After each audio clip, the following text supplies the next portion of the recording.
Hello, everyone. This is the first installment of Frock Talk Television, and we're so excited to be going. It's been in the background, in the making, and we are super excited today to showcase a dear friend of mine who I admire, who inspires just by showing up in the room. There are very few people that can walk into a room and change the tone, but you're going to meet her in a couple of minutes. Before we do that, I want to introduce my partner in something crime, or in the mission to share the message, to make sure we get our message out to the world so that you're not defined by a moment in time. Because what I know for sure is that no matter what has happened, it does not define you. So I'm going to just ask Sue to say a few words. She is the big brain behind Frock Talk Television. And Sue, I'm going to hand it off to you right now. Tell them how you rock, because I think you do. Oh, I just love this. I pay her a fortune to say things like this, you know. Well, my name's Sue Ferreira. Just briefly, I spent about, 43 years as a physician. I got fed up with the nights, and I knew I was never going to retire in the old-fashioned sense of the word. Not just because I couldn't sit around and do nothing. So I realized there was a huge lack of knowledge of how to take yourself out on the web. And I've always had a bit of a techie bent. So I've been building that up basically to find small business women, any small business really, and help them take themselves from that one-on-one they do all the time to one-to-many. So that's what I'm doing, and this is part of it. And I just love working with Joe, so that's me. Thank you, Sue. Honestly, just a rock star, because without Sue, Frock Talk Television would still be a beautiful dream. So thank you so much for being part of this and for helping us share the message and being part of our 12 for 12 memberships as well. You bet. We can talk about that a little bit later, but now I want to introduce you to a dear friend, Colleen Hierath, who, we meet people in our life and they have encountered things. And often we don't know. We look at someone and we think, this woman just looks like she's got it all going on. She's never had any challenges in her life. And, it's beholding to us to actually look beneath the surface, to actually get to know and explore who someone really is. Because I'll tell you what, you're about to meet a powerhouse who knows what it takes, has the will, the determination, and persistence to kick ass. And yes, I said kick ass. And you know what? Sometimes kick ass is exactly what you need.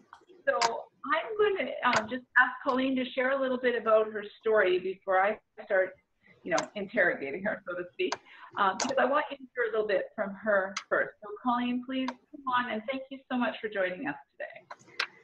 Thank you so much, Joe. It's my pleasure to be here. And yeah, kick ass, that's just what we need to do in life. So I do it with heels on and running shoes. That's my gear. I was living in Los Angeles and running a recruiting firm. Through Frock Talk Television would still be a beautiful dream.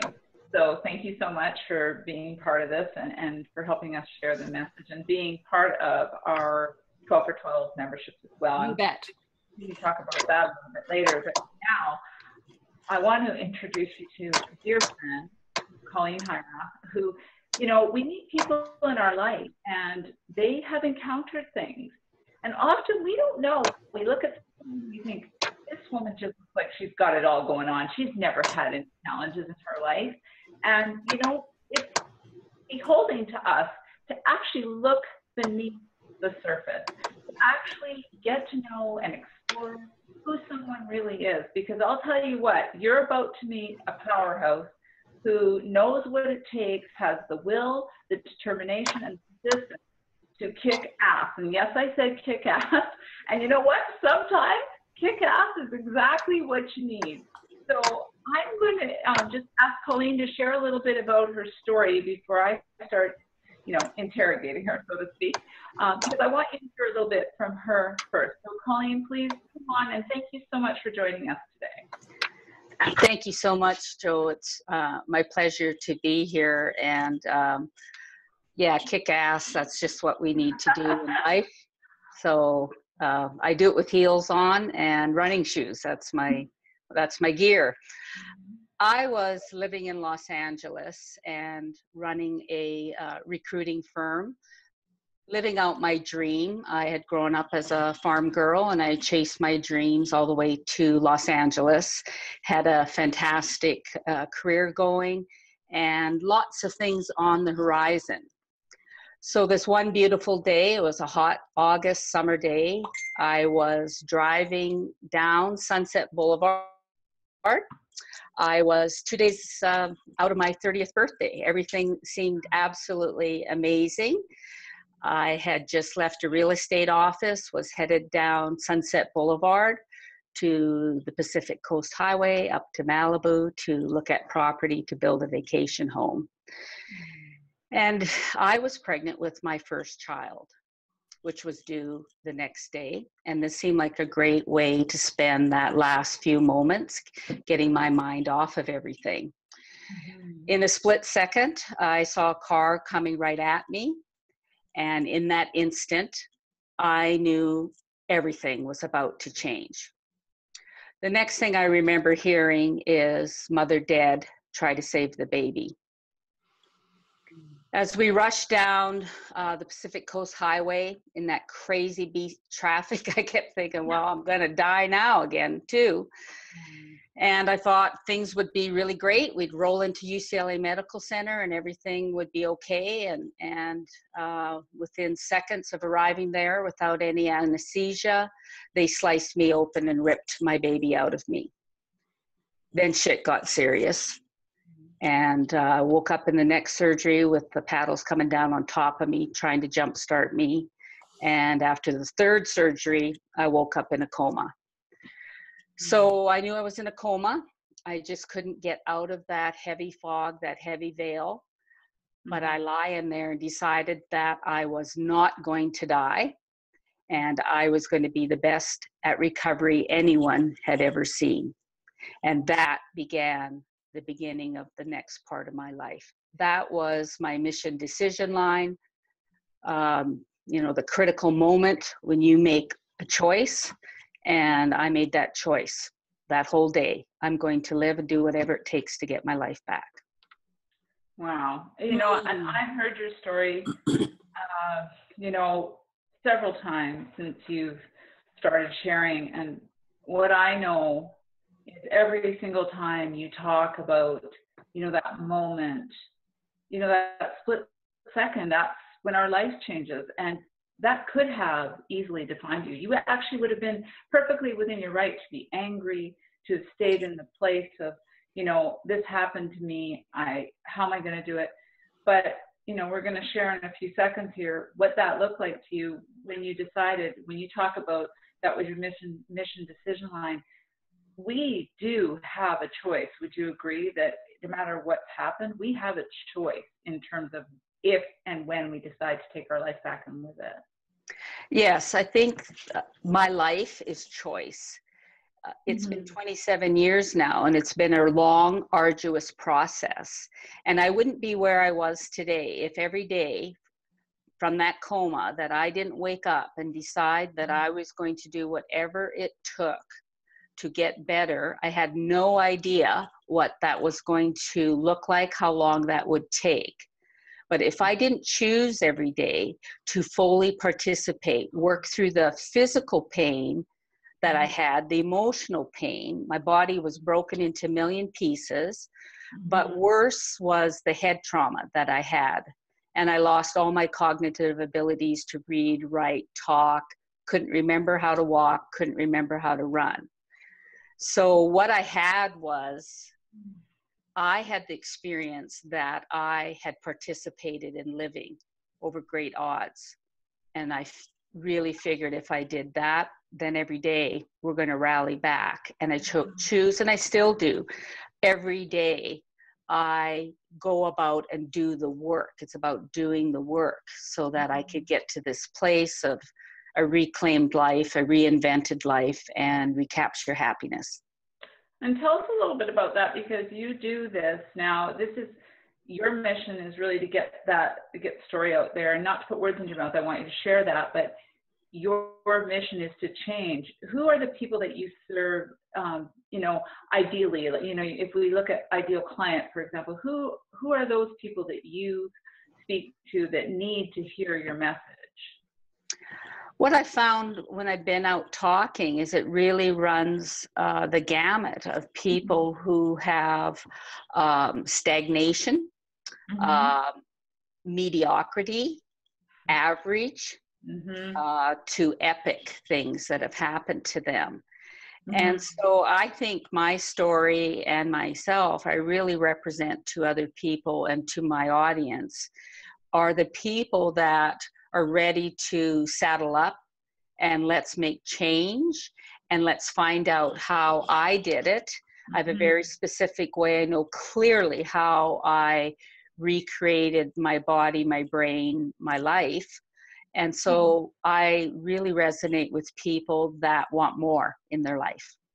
Did you ever find yourself, and this is probably a, you know, I know there are no stupid questions, but sometimes I think if I'm thinking it, then it's going to be thought by someone else as well. So did you ever find yourself just going, forget it, this is just too much, it's too hard? Did you find yourself feeling like, I just can't do this another day? And if you did, what did you do to turn that around? In my case, I didn't feel that way because I had experienced death 3 times.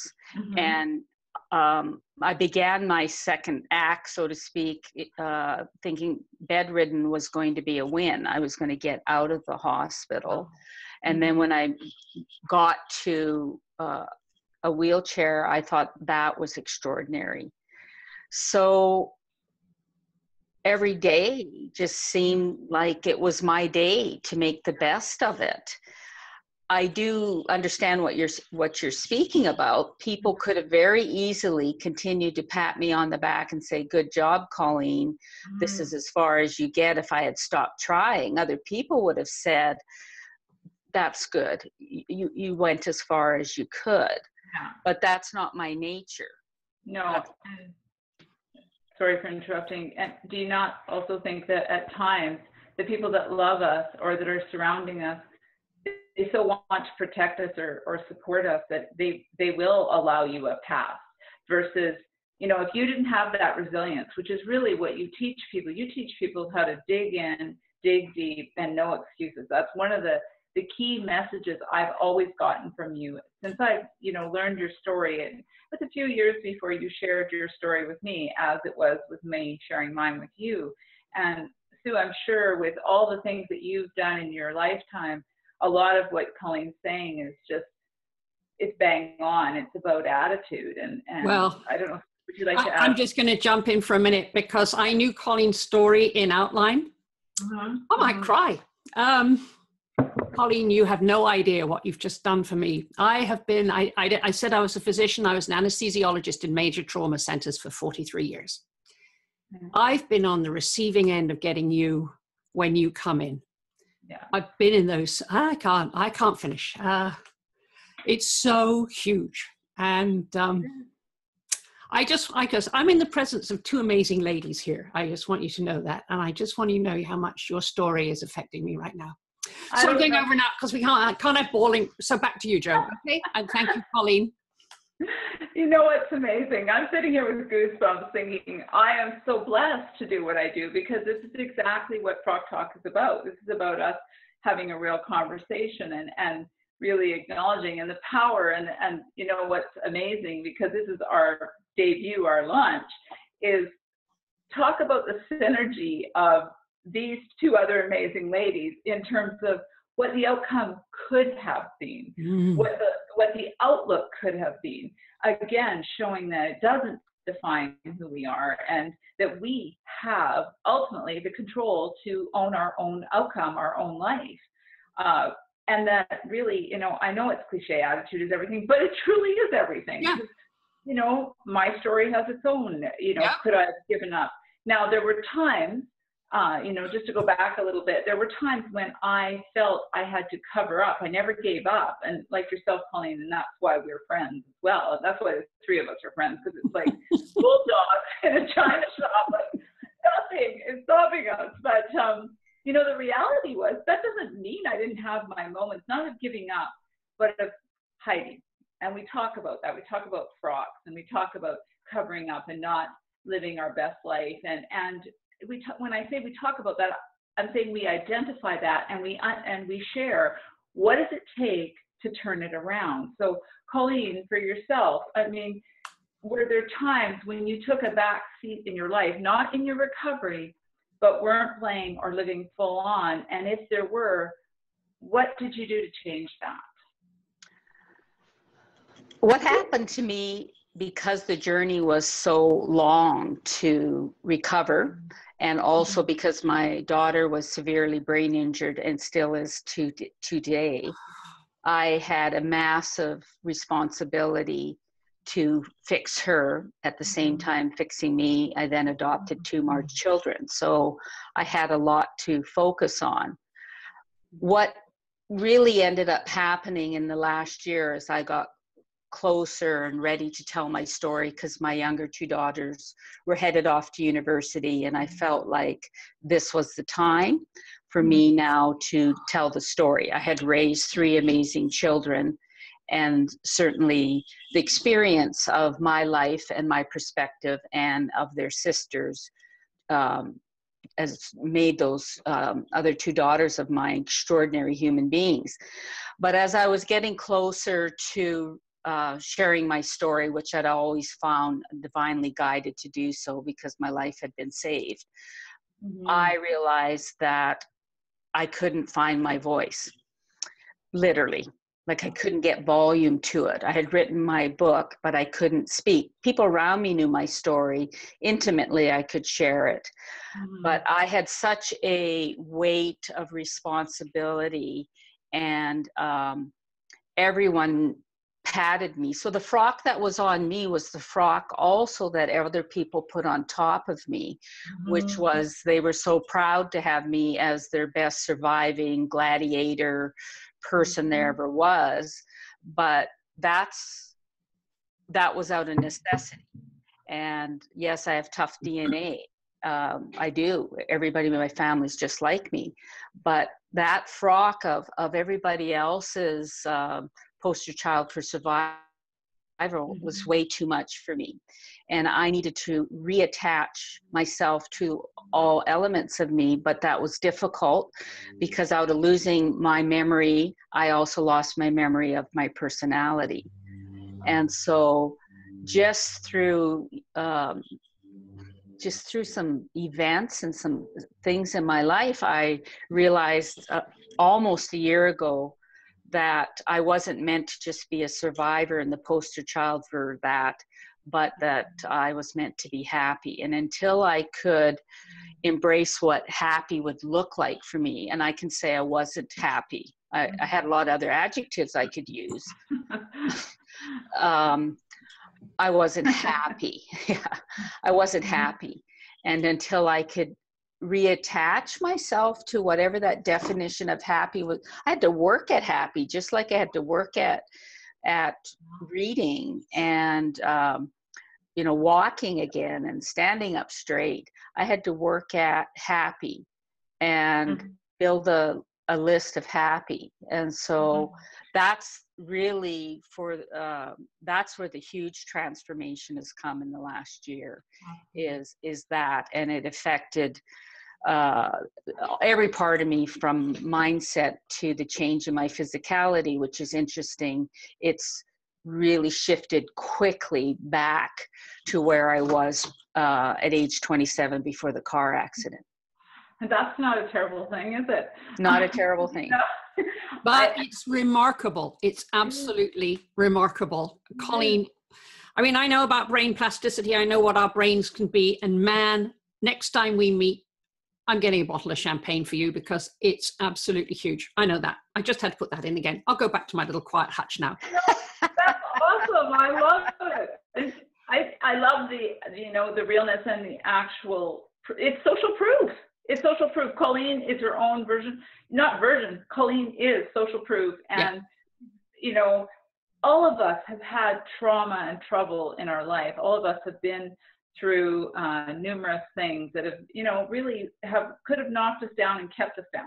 There's not one person, anyone who will watch it, there's not one person. And that's why I think it's so important to feature people that have come through, that are living what I call, you know, your Frockalicious life. And some of you have heard me talk about that before. Living Frockaliciously is not about playing small. I'll tell you what, it's about getting up when everything has been removed, when you're tired, sick and tired of settling for good enough. Because I'm here to tell you, good enough is not good enough. Good enough is for people that are vanilla. And if you like vanilla, that's good for cake. It's not good for your life. It's not good for who you are. And I'm so, you know, Colleen, I'm so grateful for you sharing your message and your story. How can people find you? I mean, I know you've offered and provided a beautiful gift, and we're gonna include that when we get the link up. We'll have all that information, but how could they find you? You know, what's the easiest way to find you? The easiest way to contact me is through Facebook, Colleen Hierath, of course. I do have a website, ColleenHierath.com. YouTube as well. I have a lot of tips about what I've done. And just speaking to what Sue was saying, I am proof that neuroplastic concept exists. I did it in my mind. I did it through visualization. I did it through the power of words, and I did it through the power of movement in the body. And so when I really went after getting happy this year, I applied the same things I had done in all my physical and neurological recovery to my happiness recovery, and it changes you. And so I really do want to you know, be the example. And you know, I think with people like yourself and me who've survived some very big stories, is the stories don't define us. No. It's really just the calling card. It's what we did after and how we transformed into the people that we are. The story's the story, but it's really how we got to where we are, that everyone can apply to their life. So yes, I had major things I had to rewire. I mean, I rewired and rebooted everything, every part of my DNA and energy around me. So you don't need a big story. If you came into this average and saddled up next to me and learned what I want to teach you, and you don't have a big story, then oh my gosh, you can achieve anything if you just have these tools. And that's really the message that I want to share, is just jump off from where you're at right now and learn what it is that I can share with you.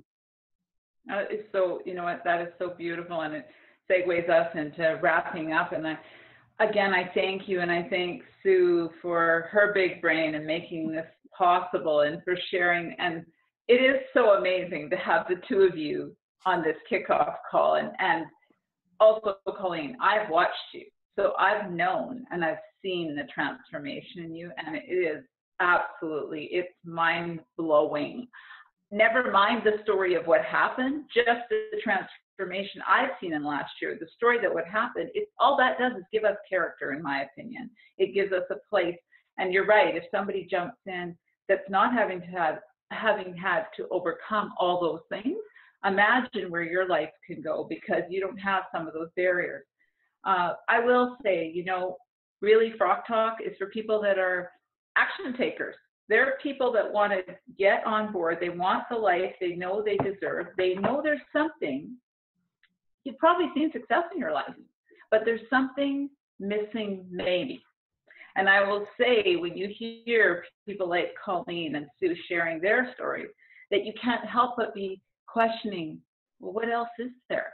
Is there more than I'm intended to do? Because I'll tell you what, when you're on fire, and you've seen two of these ladies already, when you're on fire, nothing's holding you back, and the world opens and you see tremendous success. So we invite you to join us, get involved, and stay tuned for all the cool things that are coming on Frock Talk. And again, Colleen, you absolutely rock. I adore you. I respect you. You are an inspiration to my heart, to my soul. And thank you for being part of the tribe of 12 for 12 as well, for being part of Frocklicious, and mostly for being my friend, for sticking with me too. So I love and adore you. And Sue, I worship the ground you walk on.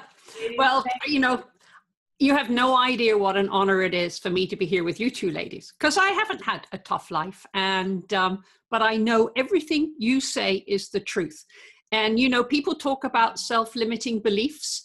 I think it's self-limiting visions. And what Colleen and you two have never ever had is allow your vision to limit you. And I just respect you both. So hey, it works everywhere.